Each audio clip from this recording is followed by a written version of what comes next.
So I'm going to talk about how to replace your mouse with a pen tablet. If you already have one, don't go out and get another one. But if you are looking at maybe some ergonomics or a vertical mouse, these are both great solutions for the following problem. So my hand right now, I have carpal tunnel. I've had it for a very long time. It re-triggers itself very often. I did some recent work in Photoshop. That was a lot of repetitive work for like 2 or 3 days, and it's sore. It hurts. It's hot to the touch. At least my wrist is right here. And so my only way to deal with it is to put a compression around it and work with it that way. But to kind of give you an idea, like fine, like the regular movements is okay. But when I'm trying to do like more fine movements, my hand gets jerky, my wrist gets jerky. It's just, it's really, really tired right now to do any operations. It's been like this for the last 2 weeks, and it takes a long time to get my hand back to where it used to be, to be able to make little, micro movements and not have to cause a lot of pain or issues with my hand kind of shaking. So a vertical position, like a vertical mouse holding a pen, say, for example, is going to do a lot better because I'm not stressing out my muscles here, trying to move my hand around like this, because I can do all my movement on my elbow and just move my hand around this way. The only movements I'm doing is in my hands. Now, I do have arthritis as well, so it's not that helpful, but it's still a lot better because at least I'm moving the pain from my wrist to my fingers. And you can deal with arthritis with a pen by getting like these really chunky pen grips to help with not having to do really tight movements or tight grips and stuff like that. And you can see my hand shaking, just trying to do that motion. But yeah, it's not in a great state. Anyways, size of pen tablet. Small is the lowest size I would recommend. Do not do extra small. Extra small is a 4 by 3. This is a 6 by 3 or 6 by 4. And my only issue with going with the small is that the vertical height is just too little to do any good movement from. And I'm going to go into exactly what software I'm using and how to set it up for the best mouse experience. But yeah, it's really hard to do the small scenario. I would only recommend a small if you just cannot have this right next to your keyboard. And the reason why I'm saying that is because you're going to be, using your pen, and then you're going to need to type. And so for me, what I'll do is I'll just flip that over and I will type and then go back to the position of moving it there with my hand on the keyboard. So that's a common operation that I will have for these pen tablets when trying to use it as a mouse. So the next size up is a medium. I have two mediums here. This is the XP Pen Deco M. I don't recommend this specifically. It is a great pen tablet, but it's expensive. It's $50 just for a medium. You can get a lot better for cheaper. And there are great things about this, but if you're going to use it solely for a pen, it is not worth the $50. And by the way, this is the UG-Q6. I do not recommend this either, and I'll talk about the issues with each one of these later. But yeah, a medium size is much better. It's almost the size of a traditional like mouse pad that you'll get. That's, a rather small one. The only issue is that there's a little less vertical height than on mouse pads that you traditionally have. But it's really good. Now, this is another medium size here. It's a little bit longer than it is as tall than the other medium here, because this is an older variant. This is an older pen tablet. It's the Wacom Bamboo, or the one by Wacom is what's on here, but this is usually what's called the Wacom Bamboo. Now, large. This is a 10 by 6. This is the perfect size for me if I have a dual monitor setup and I have mouse acceleration turned on. It works so well, but it's really difficult to fit on my desk. And so one thing I will have to do is I literally need to jam over my keyboard. I have a keyboard tray here for ergonomics, and this is barely fits. It barely fits. And I do really, really like this for a couple reasons I'll bring up later as well. And then here is another large. Now this one is too long because of the combination of the buttons. Buttons are great. I don't mind buttons, but it is too wide to actually do and that properly fit with my keyboard. I would have to get like a really, really small keyboard, which I used to have in the past, but it broke. So a large is going to be a hard accommodation. If you can fit it, go with a large. If not, a medium is going to work out just fine. Now, button placements.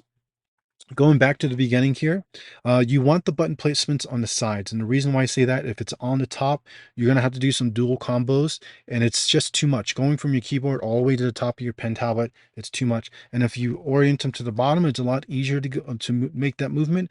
But these buttons protrude out quite a lot, and I found my hand just rubbing against all these buttons while I'm trying to get to the bottom of the pen tablet. Was not fun, and it was causing some pain or irritation, at least in my hand.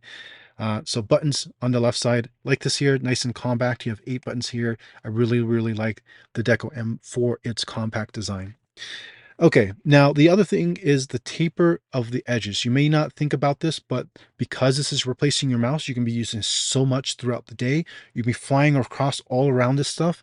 And to have a flat, straight edge like the Deco M here is not great. Specifically, there's like a little bit of a gap in between, I guess, the surface sticker and the edges, and I just hear like my hand's just scratching against the edge here, and if I didn't have this glove on, it would have been a lot more irritating as well.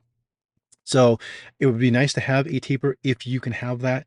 If not, it's fine.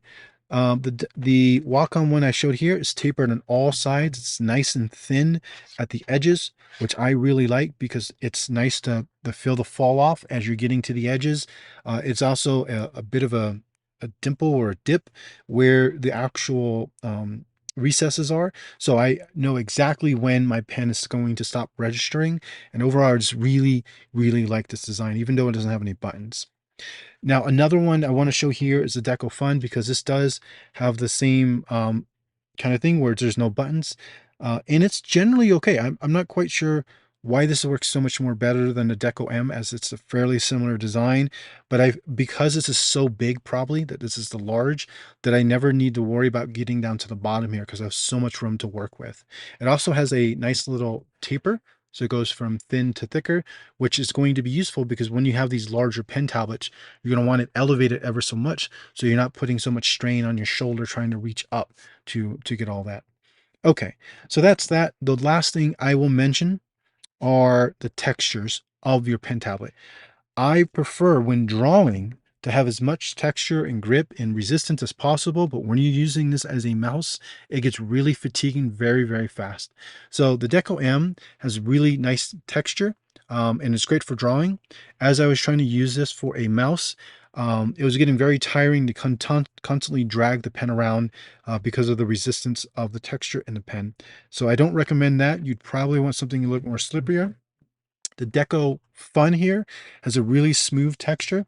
And by the way, if you want this edition with buttons, like you just have to have buttons, the UG variants sell the exact same chassis. UG and XP Pen are sister companies. They share designs, they share pen tech. So if you want buttons on top here, you can get it with that. But it's a nice smooth surface. It's really easy for the pen to glide across, and you're not having to put, a lot of resistance against it. And then there are things called nib savers. So what you see here is a nib saver. This is from Foxbox. You upload your picture and they will print it out for you in a cover that is an adhesive. It's like a vinyl that you stick on top, so it protects it. If you're going to chuck your mouse on top of this, it is very resistant to any type of scratches. So it not only prevents your nib from wearing down quicker, you can put a lot of crap on top of the surface and scratch it up all you want, and you can replace it down the line. Um, and Foxbox has a bunch of surfaces for a bunch of pen tablets. So you can potentially look there and find one that, say for the Deco Fun, for example, the large variant does have a Foxbox edition that you can get printed, and it includes covering up this glossy crap that constantly gets dirty. So I really, really like this top surface because it is really smooth, really slick. It's going to save your nib, and I can throw my mouse on top of this if I just really, really need to use my mouse for some reason, and not worrying about it scratching the bottom surface, because sometimes these pads, they kind of get wonky and fall off, and then you're just hitting hard plastic against softer plastic, and it's not always ideal. So having this nib saver is really nice. Now, in terms of the last thing I'll talk about, I know this is going through a lot of stuff here, is the pens. The one thing I will say about this is the pressure of the buttons is going to be critical. Now, the pen I've said I've liked in the past over and over again is this pen. This is for the Deco Fun, and the only reason why I like it is just the overall design is near perfect. But there was one thing I ran into. So I'm going to bring in another pen that I'm currently using. These both have basically the same exact button position. They fit so perfectly. When I'm going from typing to just throwing my hand back with the pens, my fingers are exactly where the buttons are at. I'm not trying to fumble around and figure out where the actual button is so I can go back to clicking on the actual tablet. And this just works so well. These Wacom pens have a much softer compression on the buttons. It doesn't take as much force to press them. And it's not a fatigue issue. The issue is when you're trying to press the button, you put in a lot more force in it. You're moving the tip right here. And this tip is going to cause issues for when you're trying to select text, and then you move your cursor up ever so slightly and it's doing something else, or you try to like double click on a folder and now all of a sudden you've moved the folder into another folder or something like that. So having buttons that are soft, they're not very rigid, is going to be more ideal. So all my Wacom pens have that nice one. Here's another one at X3 Elite, has a very fairly soft press as well. This is one I did like using as well, but the only issue is the button placement is much higher. So every time I went to fumble back, I had to like move my fingers back to where they would be or would need to be to register. If this was just a longer button, it would have been great for that. So that's all I'm going to say for the pens. The button placement is up to you. That's a user preference, but the pressing of the buttons is going to be critical, so you're not exerting too much force to move the pen around. Now, what I'm going to do next is I'm going to switch over to my computer, and we're going to go ahead and set up the one I've chosen, which is the worst of the batch. This is the worst pen tablet I have. It only has 1024 levels of pressure. There's no tilt support, but it has that really smooth top surface. I can throw my mouse on here without worrying about it. It's old, so if it falls or something, I don't care. And it works still today with a certain bit of pen tech software. All right, so I'm going to show you how I use my current setup as a mouse rather than my actual mouse here. So first off, all cursor movement is done when the tip touches the actual surface here. There's ways to kind of mitigate this if you don't want to hear all this scratching sound when you're trying to move your mouse around. But the idea is that this keeps your cursor position stationary when you're trying to do simple operations like select text or double click on something. So every time I move my pen, it's the tip that is here. So as soon as I like want to reposition my hand, it doesn't matter how close I am until I actually apply any bit of pressure is when the cursor will start to move. The other thing is that the tip here does nothing. It does not register as a click. It does not do anything. And that's intentional because I'm using it to move my cursor around. I'm not using it to actually click, which is why I want buttons on my mouse to do left and right click. And then the last thing is that I have it in relative mode or mouse mode. This is so that I can keep my hand towards the center at all times. And this is so to prevent myself from being strained from going to all the edges trying to tap. And I also have a multi-monitor setup. So I have mouse acceleration enabled as well. So I quickly flick between each monitor or between one whole side, but from a very small distance, and then I can slow it down and do some better distancing. The last thing I have is some anti-chatter, and this is so when I'm doing text selection, even when my cursor is down, if I do any minor movement, this one specifically, this pen tablet has no hardware smoothing, so it's a little choppy for how the mouse moves, but it lets me be able to do like a double click action and not worry about the cursor accidentally moving because of how slippery the surface is. So let's go through setup first. What you're going to want to do is go to your little drop down at the first tab of output and change it to absolute or from absolute to relative mode. The next thing is in the filters, you're going to want a couple filters here. One is hover distance limiter. The other is going to be mouse utils. Actually, I should go to the plugin section here. Mouse utils, and then the chatter exterminator. So these are the three that you want. Additional keys, if you want to do media keys, you have buttons on here for volume up and down.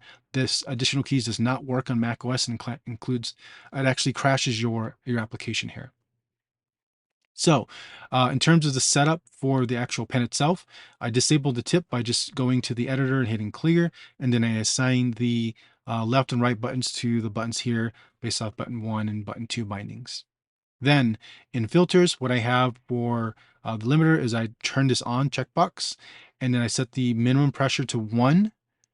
If your pen tablet does support a hover distance, which most likely it will not unless it's like a Wacom pen, you can technically have it move for like let's say you don't want your tip always touching, but you don't want to have to do an excessive move your hand up just to be able to move the cursor back around and stuff. You can change the hover distance. If you're going to actually do that, what you do is you go to tablet debugger, and then I got to make this window a little bit smaller here. I'm going to scroll down. This will show the actual hover distance. If I can move it just actually back up just a tad bit. It'll show the hover distance. And when you go all the way down, mine currently says 43 for the hover distance. So what I would do is when I would go ahead and close this up. And then I would go for this minimum hover distance. And I would change it to like, I don't know, 30. I wouldn't go any higher than 30 because if my maximum height is 43, that means that when I put it at 40, I'd have to have it like at what, I don't know, a point of a millimeter of height to be able to move the mouse around. So you want it, just slightly lower than that maximum distance if you're going to do that. But if not, minimum distance is 1 is when you tap it down, and make sure you hit it, say apply every time you do this. For the anti-chatter, I have it fairly high. If it's too high, like if I do something like 100 and I hit apply, my mouse becomes wherever it's at. It's really choppy to move around and it's not ideal. So instead, what I would rather do is set it to a lower number like 30 to go ahead and have that. So it's still a little choppy when it moves around, but it prevents that initial movement. I would have to write some custom plugin so that, because the only thing I want to prevent is this initial movement. I want some excessive movement happening in the pen. This way, if I'm trying to select text, it's not trying to move around while I'm also selecting it. But anyways, that's what I do there. And in acceleration, the default is usually fine, but on Mac specifically, you seem to need to have a higher acceleration for it to apply. But that's it. That's all I have for the settings here for this type of operation. Now, there's one thing I'm not showing here that is going to be a problem. These the mouse scroll window or button, it's not possible to use on Mac. On Windows, it does not work all the time either. If you really want to do that, what you do is you set up the auxiliary settings here. This is another tab that's not present, and you do middle click or middle button. Middle button, when you press it down on the actual tablet, what you do is you contact your pen and you would scroll up and down this way, and it works fine on certain Windows applications, but not all of them.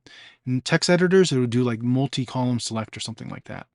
On Linux, it works fine every single time. It's a great thing to do if you have buttons on your pen tablet. Assign one of the buttons that you can scroll. You basically tap and then you move your mouse or your cursor up and down and it will scroll. Your cursor will stay in position of where it was at.